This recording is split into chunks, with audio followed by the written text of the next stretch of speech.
जय जगन्नाथ। आज की इस वीडियो में आपका स्वागत है।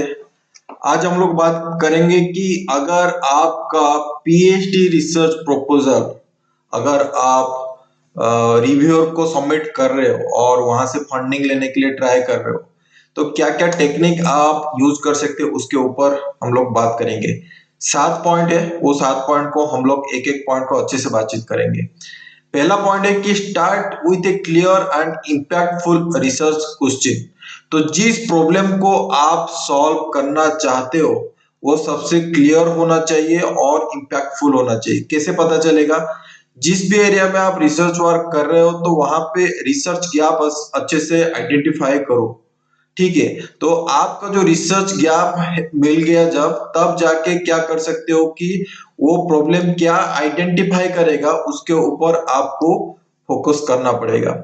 मेक श्योर, ये इंपॉर्टेंट चीज है कि करंट इश्यू के ऊपर आपका काम होना चाहिए। सस्टेनेबिलिटी रहना चाहिए, उसके बाद आर्टिफिशियल इंटेलिजेंस, मशीन लर्निंग, जो लेटेस्ट वाला टेक्नोलॉजी है और लेटेस्ट वाला इश्यू है आज का टाइम में। अभी 2024 चल रहा है, तो 2024 के टाइम में अगर जो लेटेस्ट वाला इशू है अगर उसके ऊपर आपका फोकस जा रहा है तो आपका जो प्रपोजल को रिव्यू करेगा उसके लगेगा कि नहीं ये इम्पोर्टेंट है आज के इशू के लिए, तो जो रिव्यूअर के हिसाब से वो एक्सेप्टेंस होने का चांसेस बढ़ जाता है।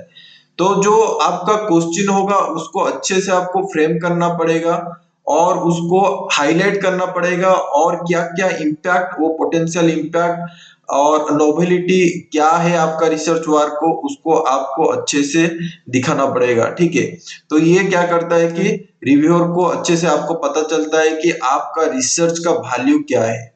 तो अच्छे से आपको क्या करना पड़ेगा कि क्लियर इंपैक्टफुल रिसर्च क्वेश्चन को डिजाइन करना पड़ेगा। ठीक है, नेक्स्ट पॉइंट हम लोग देखेंगे, सेट मेजरेबल एंड अचीवेबल गोल। तो ये सबसे इंपॉर्टेंट है कि भाई रियलिस्टिक गोल होना चाहिए। क्योंकि रियलिस्टिक गोल होना चाहिए, क्योंकि जिस टाइम पीरियड के अंदर आपको फंडिंग मिलेगा उस फंडिंग के अंदर आपको वो काम खत्म करना पड़ेगा। तो जो आप ऑब्जेक्टिव रखोगे अपना रिसर्च वर्क के लिए उसको एक पर्टिकुलर टाइम फ्रेम में आपको खत्म करना पड़ेगा, तो रियलिस्टिक होना चाहिए। रिव्यूअर वो चेक करेगा कि क्या ये रिसर्च अचीवेबल है, क्या ये कर पाएगा, तो वो चेक करते हैं। तो उसीलिए आप रियलिस्टिक गोल के ऊपर ध्यान दीजिए। ठीक है, ऐसा नहीं है कि 10 साल, 15 साल, 20 साल, 30 साल इस तरह का आपका रिसर्च चलता रहेगा तब आपको इस तरह का नहीं मिलेगा। जो पर्टिकुलर ड्यूरेशन के लिए आप वो रिसर्च फंडिंग मांग रहे हो उसी हिसाब से आपका गोल भी रियलिस्टिक होना चाहिए। तो जो प्रोपोजल आप सबमिशन करोगे वो सबसे क्या होना चाहिए कि वेल प्लान होना चाहिए और chances of completing that project या प्रोपोजल क्या होना चाहिए, सक्सेस में होना चाहिए। ये चीज रिव्यूअर जरूर दिखता है। ठीक है, तो उसके लिए आप क्या कर सकते हो कि use specific and measurable objective instead of वेग स्टेटमेंट। ठीक है, ऐसा नहीं कि कुछ भी स्टेटमेंट दे के आप प्रपोजल आप लिख रहे हो।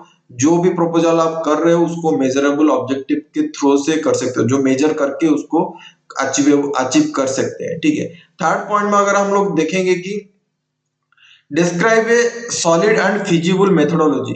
जिस मेथड में आप उस रिसर्च प्रॉब्लम को सॉल्व करोगे तो उस मेथोडोलॉजी को अच्छे से आपको पता होना चाहिए और उसका क्या लिमिटेशन है उसको ऊपर भी आपको पता होना चाहिए और ये चीज आपको रिसर्च प्रपोजल में लिखना पड़ेगा।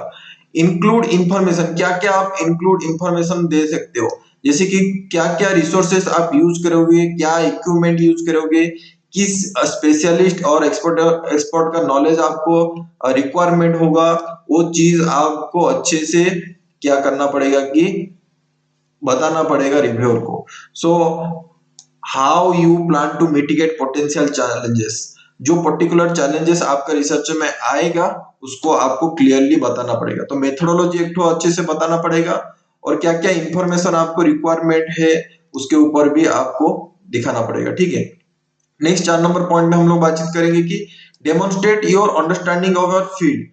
तो कैसे ये पता चलेगा एक रिव्यूअर को? तो अगर आप कोई लिटरेचर रिव्यू का ऊपर आप सिस्टमेटिक लिटरेचर रिव्यू या बिब्लियोमेट्रिक एनालिसिस आप किए हो तो वो चीज आप रिव्यूअर को दिखा सकते हो। ठीक है, तो प्रॉपर और थोरो लिटरेचर रिव्यू आप कंडक्ट कर सकते हो, और ये पेपर जब पब्लिश होगा तब जो रिव्यूअर है उनको पता चल जाएगा कि नहीं ये ठीक डायरेक्शन में जा रहा है, इसको पता है उस जिस रिलेटेड एग्जिस्टिंग रिसर्च के ऊपर वो काम कर रहे हैं उसके ऊपर उसको नॉलेज है। ठीक है, तो ये पता चल जाता है कि क्या है कि आपको आपका फील्ड में आप अवेयरनेस है और आपके रिसर्च के लिए आप प्रिपेयर है। ठीक है, तो ये चीज आपको डेमोन्स्ट्रेट करना पड़ेगा। रेफरेंस की studies and explain how your work advances knowledge in the field.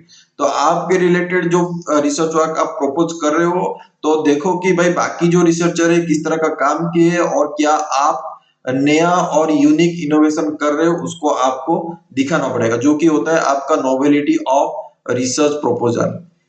4 number point में ध्यान रखना है कि जो जो पोटेंशियल इंपैक्ट और रिलेवेंस है उसको आपको हाईलाइट करना पड़ेगा।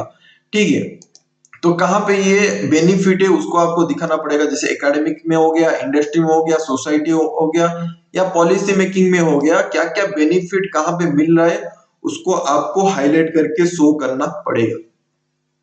कनेक्ट योर रिसर्च प्रपोजल, जो आपका रिसर्च प्रपोजल है रियल वर्ल्ड एप्लीकेशन के साथ अगर पॉसिबल हो रहा है तो कनेक्ट करना चाहिए। ठीक है, तो इससे मतलब जो फंडिंग बॉडीज जो होता है वो अट्रैक्ट होते हैं, क्योंकि ये पर्टिकुलरली रियल वर्ल्ड एप्लीकेशन के साथ कनेक्ट से तो फंडिंग के लिए प्रायोरिटीज और हो जाता है, तो जो आपका रिसर्च है बहुत इंपैक्टफुल रहता है।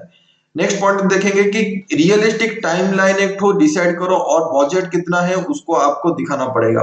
ठीक है, क्लियरली टाइमलाइन में पहले से बताया था, आपका जो माइलस्टोन है रिसर्च का या रिसर्च प्रोजेक्ट का, हर एक स्टेज के हिसाब से आपको टाइमलाइन देना पड़ेगा, और इस टाइमलाइन में आप क्या रिसर्च का किस पर्टिकुलर चीज को आप खत्म करोगे उसके ऊपर आपको लिखना पड़ेगा। ठीक है, तो इससे पता चलता है कि जो रिव्यूअर है वो आपको देख सकता है कि पर्टिकुलर टाइम पीरियड में, जिस टाइम पीरियड में आप फंडिंग ले रहे हो उसके हिसाब से आपका ऑब्जेक्टिव सक्सेस में जा रहा है।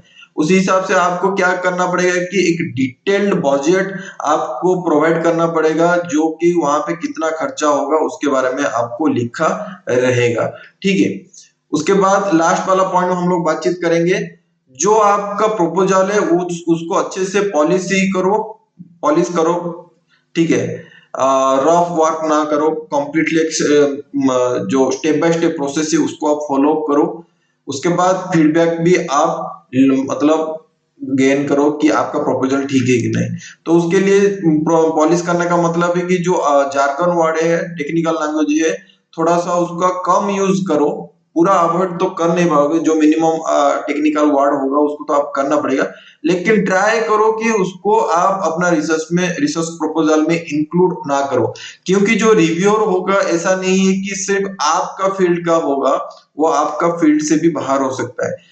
तो इस तरह का ऑब्जेक्टिव क्लियरली आप लिखो, अपना रिसर्च प्रपोजल को इस तरह का लिखो जहां पे आपको क्लियरली सिंपल वर्ड में समझ में आएगा रिव्यूअर को। ठीक है, नेक्स्ट फीडबैक आप ले सकते हो, जो कि आपका मेंटर होगा, कॉलिग्स होगा, एक्सपर्ट्स होंगे, उनका फीडबैक आप ले सकते हो। उससे आपको अच्छा खासा पता चलेगा कि कहाँ पे आपको इंप्रूव करना है अपना रिसर्च प्रपोजल में।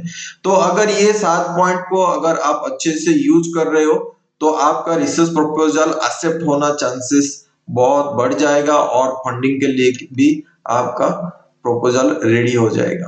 ठीक है, अगर ये वीडियो को अच्छा लगा, कुछ सीखने को मिला, तो जरूर वीडियो को लाइक कीजिए, दोस्तों के साथ शेयर कीजिए। आज के लिए इतना ही है। Jai Jagannath, lords of love from Odisha. See you in the next video, bye.